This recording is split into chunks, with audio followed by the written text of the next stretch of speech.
আছি নলবাৰী এয়া মা হাই এয়া মইনাবা হাই এয়া পেহী এয়া মুমু দাদা হাই বুলি কহা এয়া পেহাই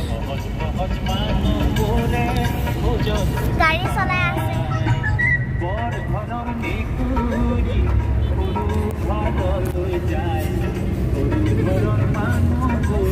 বৰষুণ পৰি আছে আজি বহুত বৰষুণ পৰি আছে বতৰটো বাৰু ভাল লাগিছে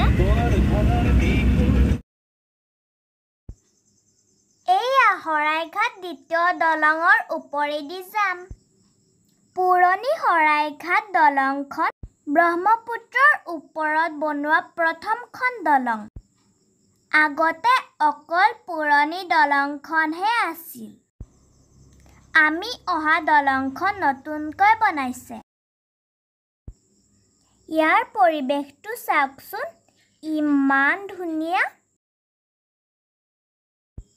মোৰ এনেকুৱা লাগিছে এতিয়া নলবাৰী নহয় যেন মই বাহিৰতহে কৰবাত গৈ আছো সঁচাকৈ ইয়াৰ প্ৰাকৃতিক পৰিৱেশটো বৰ মোহনীয়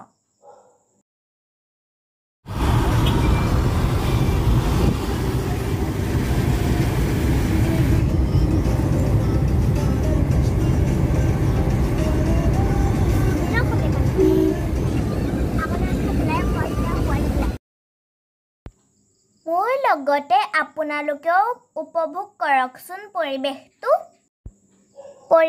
ভাল লাগিছেনে মোক কমেণ্ট কৰি জনাব এয়া আমি ৰঙিয়া পালোঁ এয়া ৰঙিয়া দলংখনত উঠিলোঁ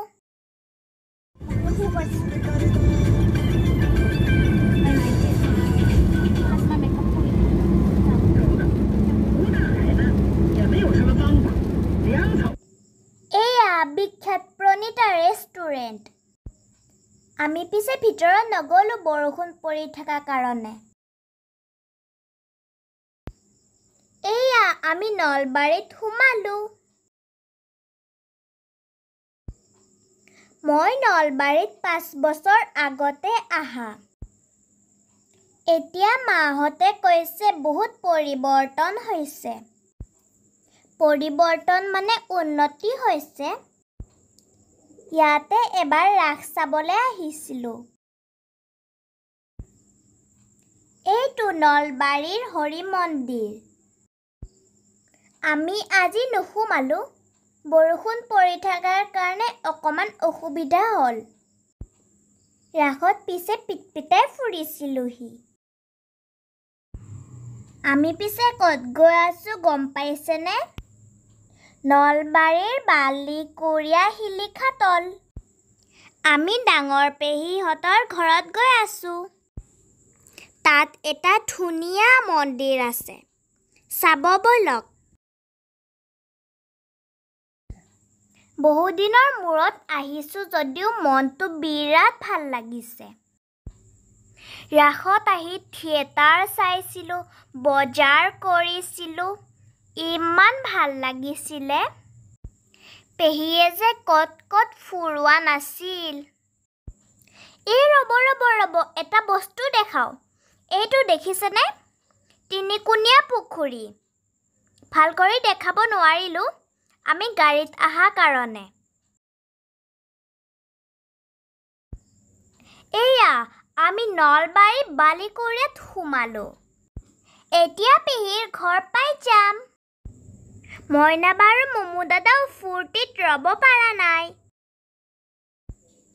এয়া এই ফিল্ডখনত আমাৰ গাড়ী ৰাখিলে এয়া বৰষুণৰ মাজতে আমি পেহীহঁতৰ ঘৰলৈ যাম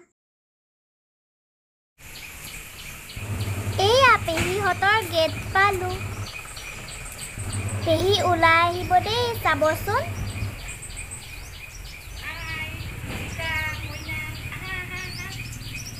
এয়া মোৰ ডাঙৰ পেহী দেই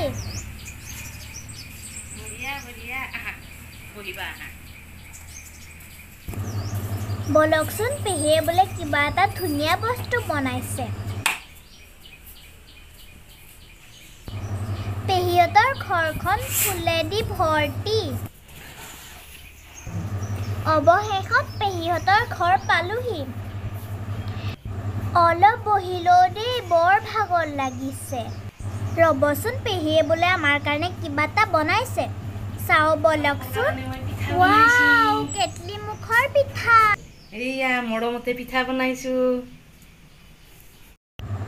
পেহাক পিছে খেতিতহে লগ পালোঁ। এতিয়া খেতিৰ সময় যে, পেহাই বৰ কষ্ট কৰে। আজি পেহাই আমাৰ কাৰণে কেইটামান সৰু মাছ ধৰি থৈছে। এয়া পেহীৰ ঘৰত প্ৰীতি ভোজৰ আনন্দ। ভিডিঅ' বনাব নহ'ল, সেইকাৰণে ফটোই দিলোঁ।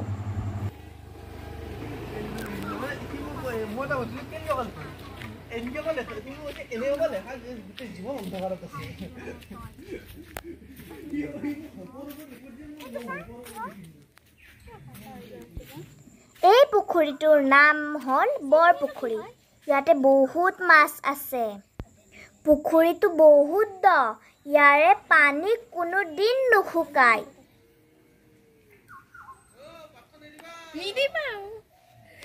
ৰ'ব এটা বস্তু চাওক। এয়া দেখিছেনে পানীৰ মাজত মন্দিৰ? এই মন্দিৰটোৰ নাম লক্ষী মন্দিৰ।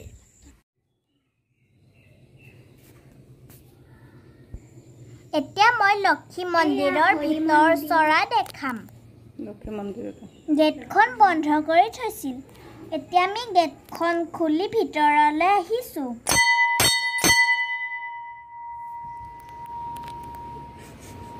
পানীৰ মাজত মন্দিৰ। চাওকচোন, ইমান ভাল লাগিছে। আমি এয়া মেইন দৰ্জা খুলিলোঁ। এয়া লক্ষী মা। ইয়াতে সকলো ৰাইজে ধূপ চাকি জ্বলায়। লক্ষী পূজাৰ দিনাখন ডাঙৰকৈ পূজা পাতে। মন্দিৰটোত সোমাই মনটো ভাল লাগি গৈছে। মই লক্ষী আইক সেৱা এভাগ কৰিলোঁ।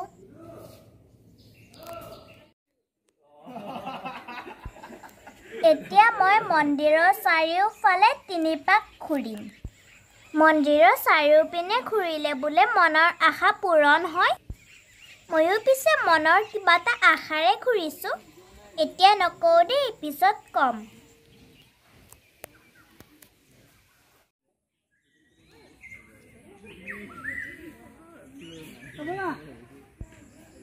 এডাল শিলিখা গছ। ইয়াত এডাল ডাঙৰ শিলিখা গছ আছিল।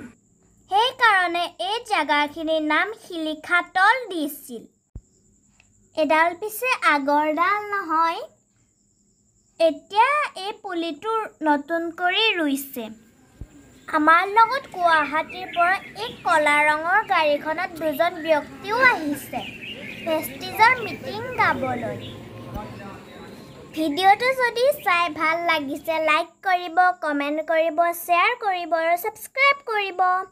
বাই।